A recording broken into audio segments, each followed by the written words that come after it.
mga kaaryan, so for today's video is atong istoryahan ang 7 requirements to apply as an English teacher in Taiwan.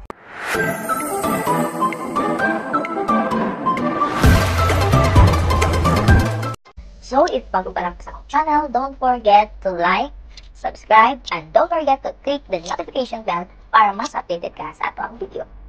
Number 1 na requirement sa pag-apply as an English teacher in Taiwan is passport. Yes na yes mga kaaryan. So if nagplano ka mag-abroad, dapat naana kay passport. So mag-appointment ka sa DFA. Tapos after the appointment is ako na nimo mga passport. So it takes time po ang magkuha og passport, pero at least 10 years na ang ato ang passport ka. Second is degree certificate. Okay, kani ang ato ang medyo kamali ko ani last time to pag-apply na ako kaya ako ang gibuhat mo is nag-request ko o CAV and TOR, pero dili siya for authentication. Kaya kailangan man good for authentication ng imong purpose kay sulod man good nila na ang imong CAV and TOR sa envelope sa school ha. Di ba mag-request ka og CAV and TOR. So bato ka sa school ingnon nimo for authentication sa DFA. So kabalo na sila pag ingnon mo for authentication, ilahan ng i-seal kay dili mo dawaton sa DFA pag magpa-apostille ka pag wala na siya naka-seal sa school kung asa nimo nag-request ang imong form or imong CAV and TOR.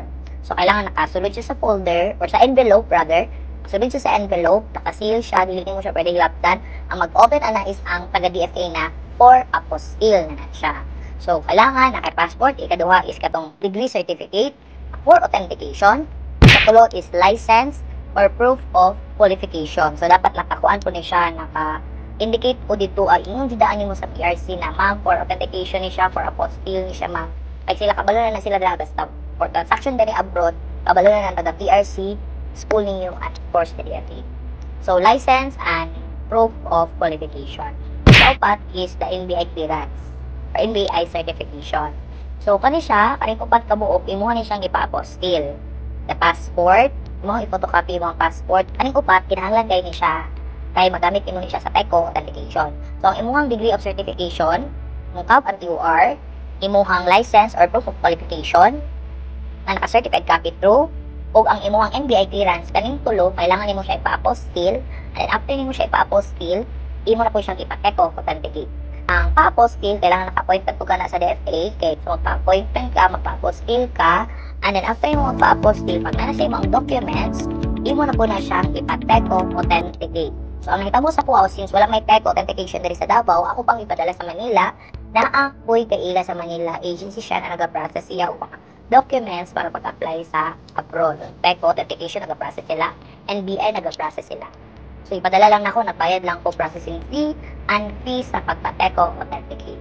Ang TECO authentication class is only in Taiwan lang po na siya. Pa-authenticate nimo ang mga documents. Kalima is statement of purpose or SOP. So you have to write there ngano mag-apply ka sa history, dapat kabalo ka sa history, background and culture sa imong gin-applyan. SOP mo po mga kaarya, please kailangan yung ubaligya itong self para dawaton kanila as their English teacher, foreign English teacher. Ikaunom is teaching demonstration. So magbuhat ka og video, demo ka for only 5 minutes, and then after anang demo, teaching demo video nimo is ang imuhang introduction video. You will introduce yourself for 2 minutes. Usually 1 minute lang po na siya, pero basta sa kaya na 2 minutes. So ning anak kong gibuhat sa una, naghatag ko itong mga requirements, plus nag-prepare ko demo na video, plus introduction ako, introduce ako sa, and then ang pinaka-last is ang kailangan na kay 2 reference letter gikan sa imong mga supportive na friend. So in my case, pag-apply na ako sa TFTTT, na ako duha ka friend na ako ang giingandaan nga sila ang akong i-reference. So after nimo ibutang ilahang name, ilahang email, contacts as your reference, mag-send ang taga TFTTP o kanang link sa ilaha na sila fill upan, and then mag-napod sila ikuan basta na sila fill upan, isa nila nagbalik dito after ana kontakon ka sa taga TFTTP. So by the way, nag-apply ko sa TFTTP, sa Teach Taiwan, sa Phoenix, and so on. Pero so far, isa lang dyan ang nag-contact sa ako, which is katong TFTTP, naabot ko sa interview. After the interview, I failed. I'm so sorry. Nag-failed ko sa interview, marag siguro kay tungod wala ko'y experience and wala kayo ko'y background knowledge about their culture. Ang ilahang manggong questions is more on application process. So, kung saan imuha mga strategies in teaching, kung saan yung strategies in teaching, anang sa mga lahi of culture, yan po sila mga situational, tapos mga po sila kung saan ang imuhang best practices as a teacher. Tapos, ma-feel na kung ito ko nasa part nga nangayo sila o kanang experience sa po ay mga foreign students nakatudlo ba daw po mga ingana niya if nakatudlo daw po kung siya ng strategies ang akong buhaton para maka-adapt sila sa ato ang culture and everything. Basta it's more on culture lang dyan. Tapos kung saan mo itudlo ang imuhang culture sa ilaha. So ang interview mga ka-aryat is it takes 15 minutes lang 15 minutes lang siya. Tapos download mo muna ang ilahang application. Dapat sa laptop din mo ka magpa-interview. And then 30 minutes before ang imong interview dapat na ready na kapay. Para mag-set up mo na kay ang sulod mong sa inyong interview is katong tulo ka buok na mag-interview sa imo puro sila Chinese.